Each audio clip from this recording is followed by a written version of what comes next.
Coffee తాగనిదే పొద్దు గడవదు కొందరు కాఫీతోనే రోజును ప్రారంభిస్తారు కూడా. శతాబ్దాల చరిత్ర కలిగిన కాఫీ పంటకు దక్షిణాది రాష్ట్రాలు ఫేమస్. ఏపీలో అరకు ప్రాంతం కాఫీ పంట సాగుకు పేరు పొందింది. ఎంతగా అంటే కాఫీలో అరకు కాఫీ వేరయ్యా అనేంతగా. ఇంతటి ప్రాముఖ్యత పొందిన అరకు కాఫీకి దీటుగా పార్వతీపురం మన్యం జిల్లాలో గిరిజనులు కాఫీ తోటలు సాగు చేస్తున్నారు. కాఫీ సాగుకు మన్యం జిల్లా అనుకూలమేనా? పండించిన కాఫీ గింజలకు డిమాండ్ ఉందా? ఎక్కడ విక్రయిస్తున్నారు? ఈ ప్రాంతంలో కాఫీ సాగుకున్న అనుకూల పరిస్థితులేంటి? Watch the story.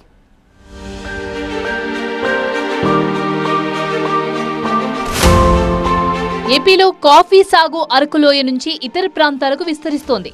Parvathipuram Manyam జిల్లాలో కూడా కాఫీ తోటల సాగు భారీ ఎత్తున కొనసాగుతుంది.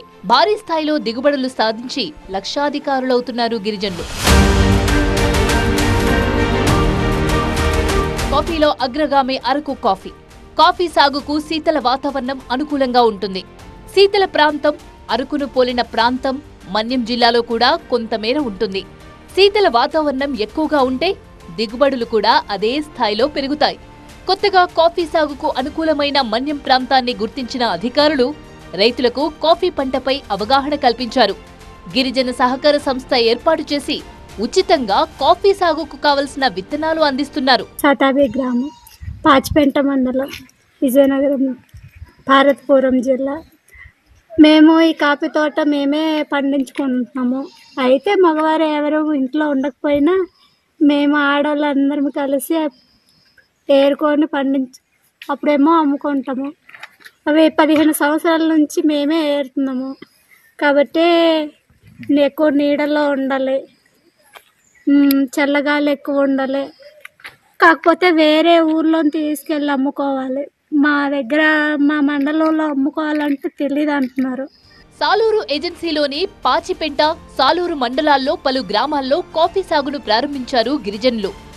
గిరి శిఖర గ్రామాలైన సదాబి, తంగలాం, చిల్లిమామిడి గ్రామాల్లో అధికంగా కాఫీ సాగు చేస్తున్నారు. ఇక్కడ వందల ఎకరాల్లో కాఫీ సాగు చేస్తున్నారు. తాము పండించిన కాఫీ గింజలను కిలో 300 రూపాయల నుంచి 350 రూపాయల వరకు విక్రయిస్తున్నారు. అలా 1 ఎకరానికి సుమారు 70,000 వరకు ఆదాయాన్ని ఆర్జిస్తున్నారు గిరిజనులు. 100 ఎకరాల వరకు ఈ కాఫీ తోట ఉంటుందన్నమాట.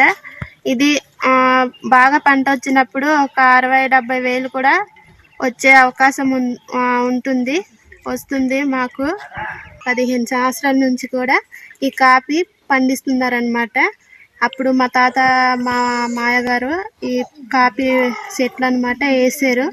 పార్వతీపురం జిల్లా ఎంపీడీఓ గారు, అలాగే మంత్రి గారు, వీళ్ళందరూ కూడా మాకు జీజీసీ ద్వారా మాకు కూడా ఈ గ్రామంలో అదే మండలంలో కొనుగోలు చేయాలని మేము కోరుకుంటున్నాము. గిరిజన రైతులు తాము పండించిన ఉత్పత్తిని అమ్ముకోవడం సవాల్గా మారింది. కాఫీ పంటలను అమ్ముకోవడానికి గిరిజనులు అరకుకు వెళ్లాల్సి వస్తుంది. ఫలితంగా రవాణా ఖర్చులు తడిసి మోపడవుతున్నాయంటున్నారు. గిరిజన సహకార సంస్థ ద్వారా మండల కేంద్రంలో కొనుగోలు చేయాలని కోరుతున్నారు రైతులు. తమకు మరిన్ని ప్రోత్సాహకాలు అందిస్తే కాఫీ సాగును విస్తరించి దిగుబడులు ఇంకా పెంచుతామంటున్నారు రైతులు.